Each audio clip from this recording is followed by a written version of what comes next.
कर सब व्यवस्था रख ले बना और मुर्गा मोबाइल बन के ये सबसे पहले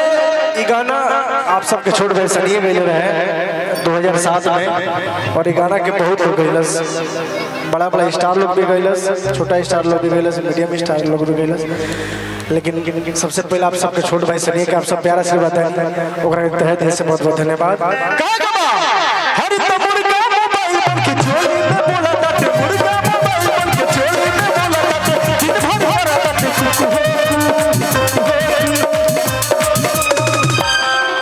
दिन भर भरा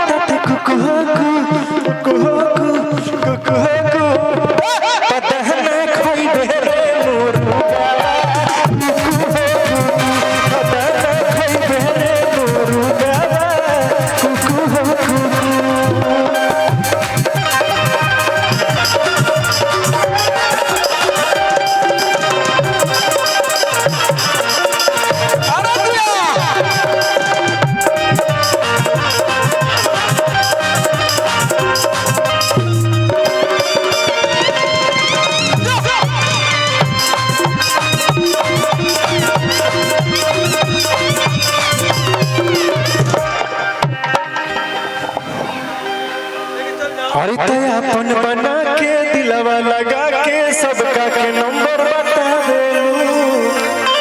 मिस कॉल वालन के फेरा में पड़ के झूठो टाइम गवा दे हरी अपन बना के दिलवा लगा के सबका के नंबर बता दे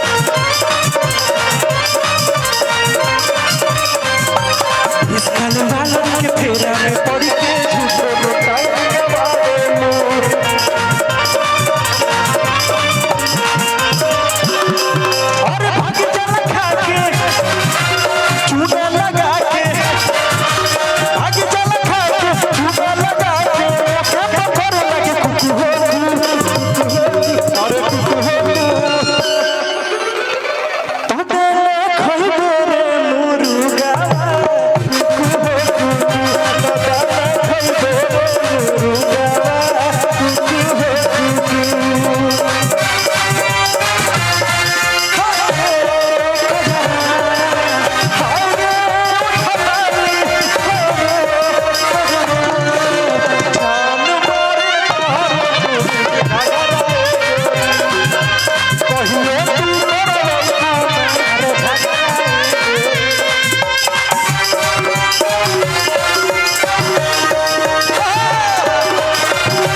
तो दूसरा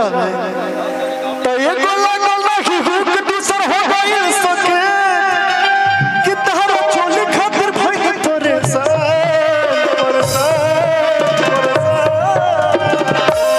कुछ भी बोलते हो है ना मैं कुछ भी बोलने के लिए पैदा हुआ किस कलर की चड्डी पहनी तो बाबा काहे जतिया ले ना मन में तू फगुआ में पहला की गात इस कलर का पहने फगुआ लव यू भैया लाई लव यू बोलता है किस कलर की चड्डी पहने बता जाए दो हम तो बहुत फटा है लेकिन ना बोला कुछ ना ना ना ना ना तो अबे तो अगर को दिखे कुछ पहले के क्या करबो किस सकते के दौड़ कि तारा चोली खातिर धोनी परेशान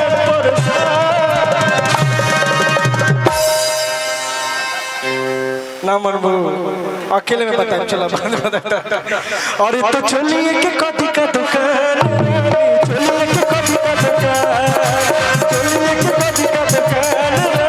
चलिए के कटी का दुकान।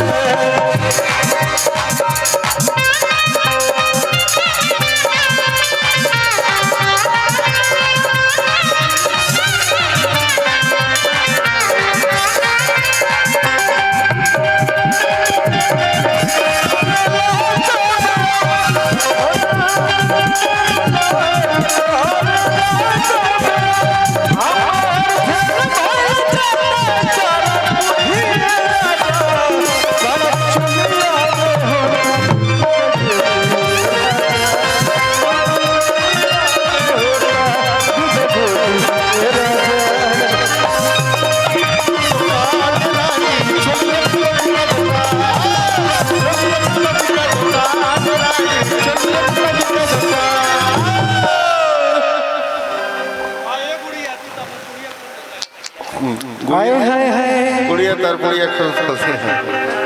और एगो 2-4 साल पहले वो गाना बहुत बड़ा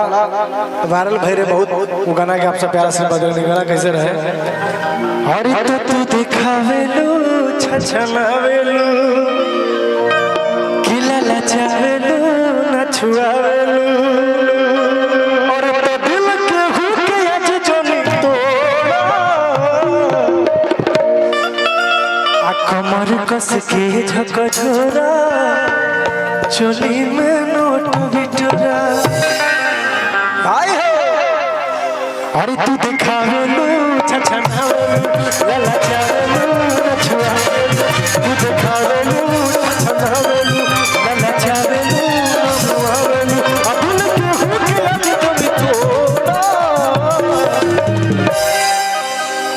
हेलो इसका बहुत आवाज यही से है तो कमर को सुखी झकझोरा चोली में मोटा मोटा और को सुखी झकझोरा